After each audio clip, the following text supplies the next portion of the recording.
Good day and welcome to IndustryBroadcast.com's audio article number 53, made possible as always by IndustryBroadcast.com, bringing the collective insight of the gaming industry to your ears. Today's audio article is written by Daniel Cook. Daniel has worked in almost every capacity in this great industry of ours, and even with this seemingly inhuman schedule, he has still managed to rise to superstardom within the poultry industry. And for that we tip our beaks to you, Mr. Cook. For more up-to-date insight from the great mind of Daniel Cook, we recommend that you head over to his blog at www.lostgarden.com. Audio article number 53, Common Game Prototyping Pitfalls, written by Daniel Cook and read aloud by Ryan Wienko on the 5th of January, 2009. Common Game Prototyping Pitfalls. I've spent time previously describing the benefits and processes of game prototyping. You'll be able to create more innovative game mechanics, weed out bad concepts early, and help ensure that your final product is highly addictive. As with any good technique, there are several notable pitfalls and drawbacks to prototyping that the savvy practitioner should be mindful of. How can you prototype successfully when your programmer tells you that he needs 8 months to implement the cool DX10 engine you need and another 4 months to build out the game's architecture? Only then can he start the prototype, or people keep getting pulled off the prototype to work on other high-priority projects, or your prototypes end up being stupid minigames that nobody cares about, or you create games that are fun for you to play, but everybody else seems to hate them. And finally, the fact that your idea for the next and greatest FPS MMOG adventure game seems far too big to prototype. Well, just keep on listening, and we'll show you how to solve these common prototyping dilemmas. The need for fundamental engine systems. Of all of the pitfalls, the need for an infrastructure is the most difficult to overcome. Most games need substantial game engine systems in place before they can be prototyped. The list ranges from graphic engines to networking support. It is nearly impossible to prototype a game like Doom if you don't have a 3D engine. It is also difficult to prototype an online game when your engine has no networking support. In the worst case situation, you'll need to build these items before you can begin exploring your game mechanics.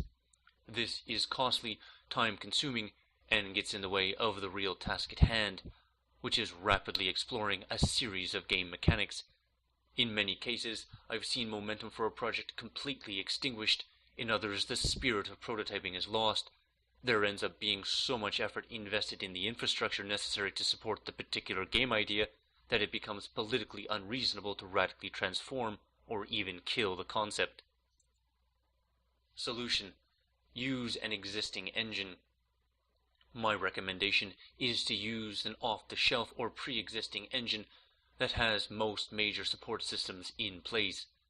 Ideally, you can work at higher levels by manipulating pre-existing blocks of functionality and focus on roughing out the game mechanics.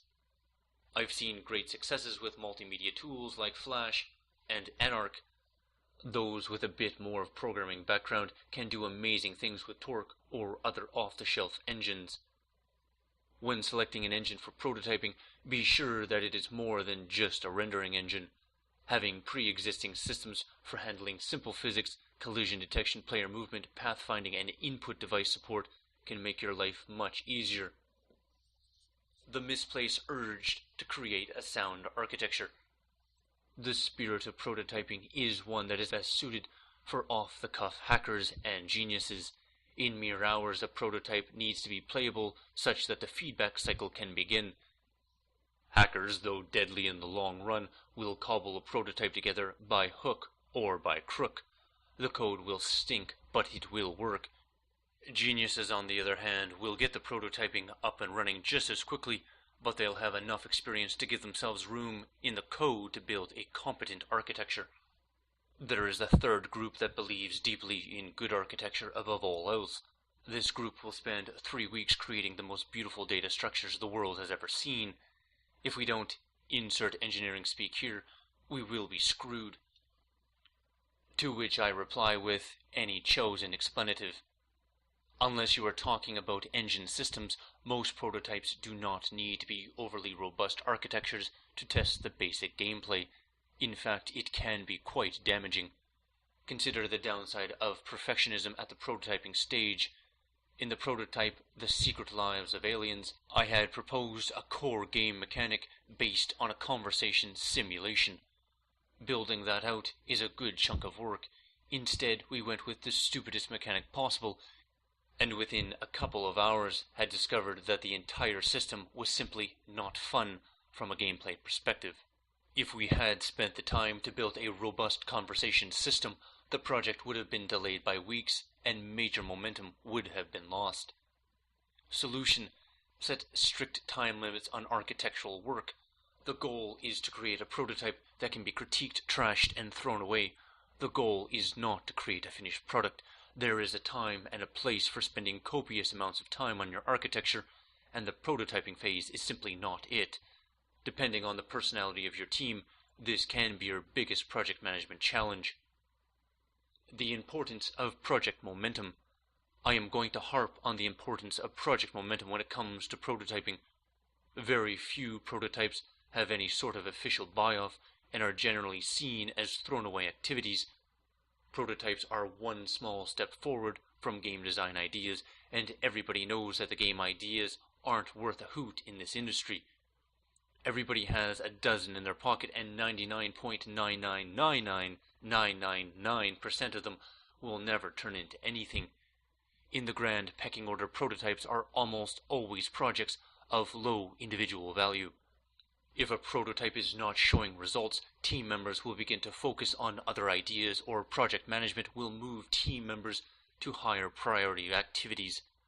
There is almost always something higher priority than a prototype that isn't going anywhere.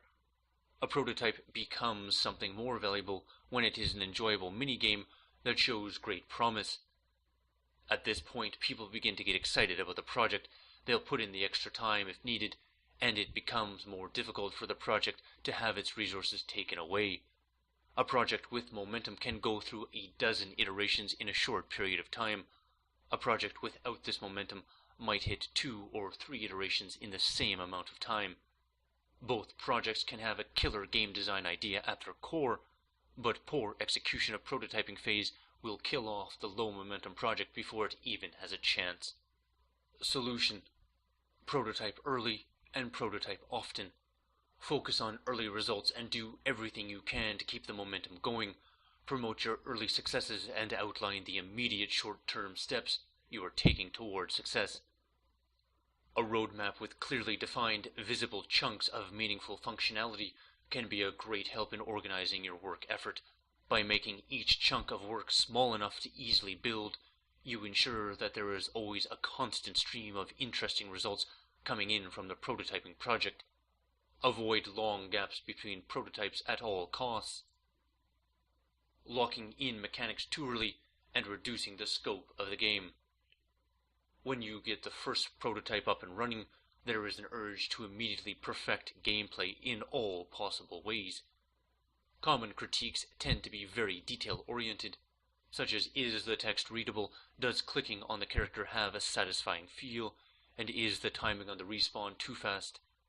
All sorts of little details that make your prototype an awkward player experience shout for attention, and you really want to polish the heck out of the prototype immediately. If you create your list of things that suck and then fix all of these little details, you'll end up with a short, trivial minigame that isn't really all that fun to play. You've locked in the gameplay too early. Solution: focus on the design, on the big picture. A better tactic is to look at the game from the standpoint of its future potential. You want to be asking yourself questions such as: can the player make meaningful decisions?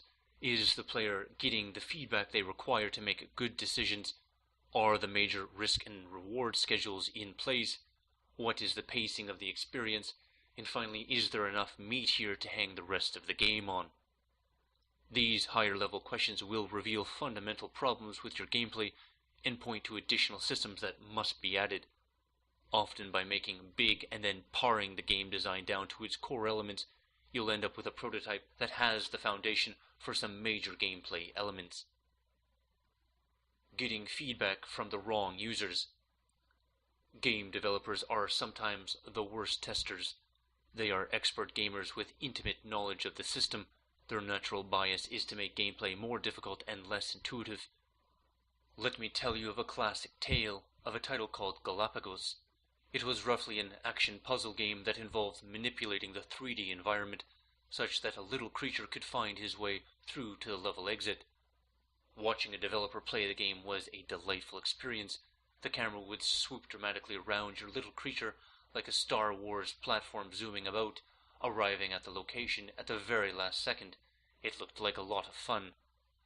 As a first-time player, Galapagos was easily one of the most frustrating games I have ever played in my entire life. The camera angles were nearly unmanageable, the little creature never went where you wanted him to go, and you had no idea you were supposed to manipulate the environment. The only way to beat the game was supernatural reflexes and lots of trial and error. The major feedback on each round of prototypes came from the same people who had played early prototypes. As the game grew, so did the skill level of the people testing the title. The end result was a game that was enjoyable for expert Galapagos players, but not by the general public. Solution: gather new user feedback. The way around this is to use lots of Kleenex testers to balance the useful testing done by the development team. These are throwaway testers that try the game for the first time and are never used again. Setting up such a system ensures that you constantly are having your expert opinions challenged by a fresh, unpolluted crop of new users. Content-heavy games. Prototypes tend to be algorithmic in nature. There isn't a lot of animation, the graphics are primitive, and even level design is unlikely. Most modern games can be prototyped despite their inherent limitations. Some, however, cannot. Content-heavy games like RPGs, adventure games, and some MMOs, as well as heavily scripted FPSs, are difficult to prototype. The problem here is that these titles are actually highly evolved versions of a core game mechanic. An RPG or MMO is generally a single or multiplayer turn-based combat system with a whole bunch of content and metagame systems layered on top. You can prototype the combat system, but the game's competitive advantage is often everything else. The adventure games are really just a series of puzzle-oriented minigames tied together with a bunch of story. Again, you can prototype the minigames, but the reason people play is to experience the story-based rewards. The same basic concept applies to modern single-player FPSs. Solution: know when to prototype and when to start production. Prototyping still has a place in established content-heavy games. I suspect various weapons in Half-Life 2 were heavily prototyped before they made it into the game. I'll bet money that Blizzard spent ages testing the WoW combat system at very early stages in the project's development. However, ultimately 99% of the work that will go into such games will be a custom-crafted content. When the conversation turns to custom content, it is time for the prototyping phase to hand over the reins to the production team. Prototypes can't do everything. However, done correctly, they can provide a strong foundation to build the rest of the game upon. Conclusion: prototyping is a high-value development activity. By paying attention to the common execution pitfalls, you can increase its effectiveness. One last pitfall is worth mentioning. It's almost too obvious to talk about, but it is important for artists and designers such as myself. Prototypes are algorithmic creations. In general, you need some programming skills to create a prototype. Better programming skills make a wider palette of game mechanics available to your prototype in a shorter period of time. But the trick is to at least have some programming skills. I have a friend named Charles who makes award-winning casual games. He is a great artist, but only moderate at scripting. Due to his current scripting abilities, it is unlikely that he will ever create the next great MMO on his own. However, even a basic level of scripting that he has mastered allows him to create wonderful platformers, shooters, as well as racing games. The inspiration I take from Charles is that as long as you have a great knowledge of game design, entry-level programming, and art skills, that is all you really need to produce great games. The flip side of this is that a game designer without access to programming talent is, at best, a windbag. A songwriter alone makes a poor band, and the same is true for game design. If you can't program, you need to hook up with someone who can. Of course, the opposite is also true. If you are a programmer that can't design, you need to hook up with somebody who can. I'm personally, and no doubt for selfish reasons, a fan of small prototyping teams that include 2 to 3 people. Being able to bounce ideas off of one another results in a better final project. There is less tunnel vision, and the team is more likely to notice the obvious solutions. So the minimum prototyping team includes some dash of game designer talent and another dash of programming talent. With that mix, the sky is the limit. You can build an enjoyable prototype, get enough momentum to recruit an artist, build some initial levels, and start to wow people who matter, be they early customers, producers, etc. That is pretty sweet. This concludes audio article number 53, titled Prototyping Pitfalls, written by Daniel Cook of www.lostgarden.com. As always, this article was brought to you by IndustryBroadcast.com, and we recommend that you check back frequently to the website as we do our best to update it on a regular